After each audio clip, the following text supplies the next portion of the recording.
So yeah, it's Thursday morning and I'm definitely in the anger stage of grief now.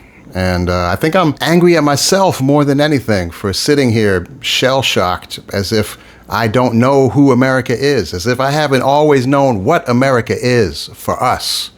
I grew up in the 80s, the first election where I was old enough to understand what was going on. I watched Ronald Reagan win by almost 20 percentage points. He won 49 out of 50 states. And I'd sat there 10, 11 years old, realizing America is not for us. We are outnumbered, we are outgunned, we are in enemy territory. So we should know that what happened this week is nothing new, right? Gil Scott-Heron told us it ain't no new thing. America's always the same old shit.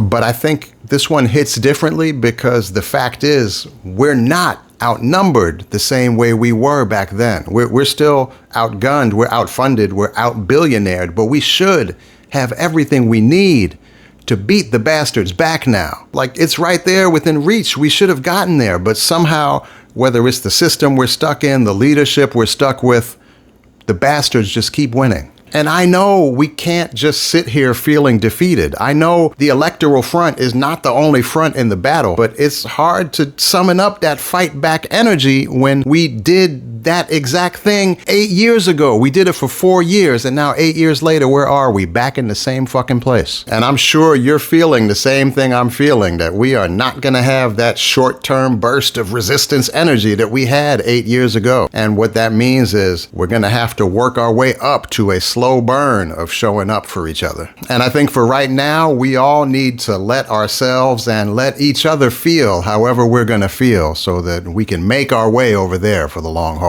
And I know for myself, I'm trying really hard to pull myself away from that personalized anger about them getting to feel like they won. Like all these belligerent dipshits getting to preen and peacock and feel like they beat us, and their leaders, the worst people in the fucking world, getting to have the best day of their lives. That part of it is so infuriating, but I also know that that's not really the part of this that matters. As much as I yearn for all of these vile people to finally get some comeuppance, some karma. I mean, I know that's not how karma actually works, but to finally feel our American misconception of karma, as much as I want to see them feel how they deserve to feel, I'm trying to remember that it doesn't ever really matter how any of these individuals feel or don't feel. The only thing that matters is the power. How they collectively, systemically inflict their power on us and how we are going to take it from them. That is it.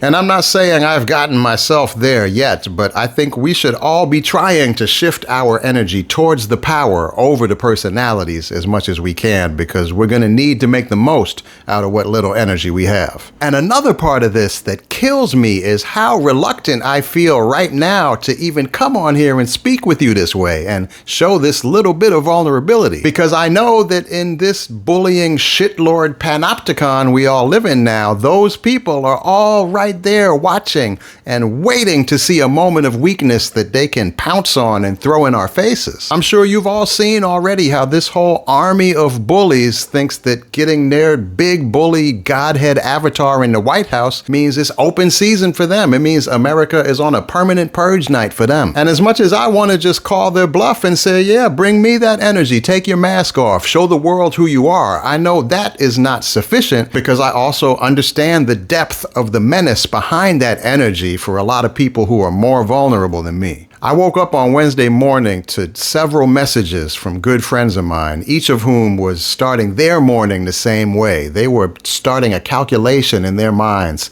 of how many of their family members could get rounded up and deported after the results of last night's election. And I know so many of my other friends from the most vulnerable groups with the biggest targets on their back started their morning the same way, calculating that same fascist arithmetic and thinking about how they are going to save themselves and protect their own in this timeline we're in now. And to be clear, each of these friends would also be the first to tell you that shit was not sweet before Tuesday night. And it was not about to be entirely sweet in the President Harris timeline. But each one of them that I've spoken to is also clear that we cannot speak as if that outcome and the outcome we got are exactly the same by any means. Because this path that we're on now and will be on for the foreseeable future is some scary shit. This right here is the timeline where all the limits get tested. And the last thing I'm going to say, which also brings us to the very large elephant that's still in the room, is I've seen a lot of people looking for somewhere to focus their anger and falling into the same old trap of making a scapegoat out of third-party voters, or specifically in this instance,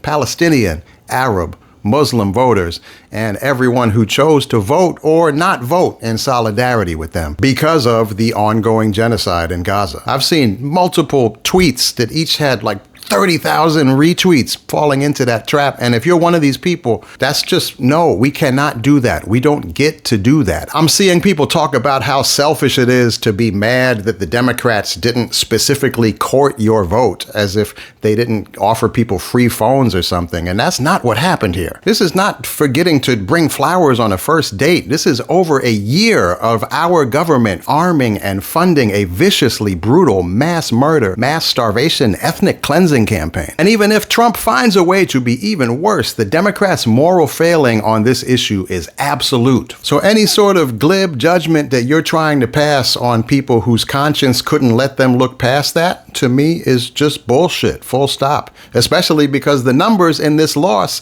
make it abundantly clear that those votes were not a deciding factor at all. So yeah, there's a lot more I want to say about how we wound up here, about the misogyny, the racism, the brokenness of our media and information systems, and probably most of all, the failure of this so-called democratic leadership, all of these things that got us here. But there's going to be plenty of time for that. And for now, just please take care of yourself, preserve your energy, find community where you can replenish it.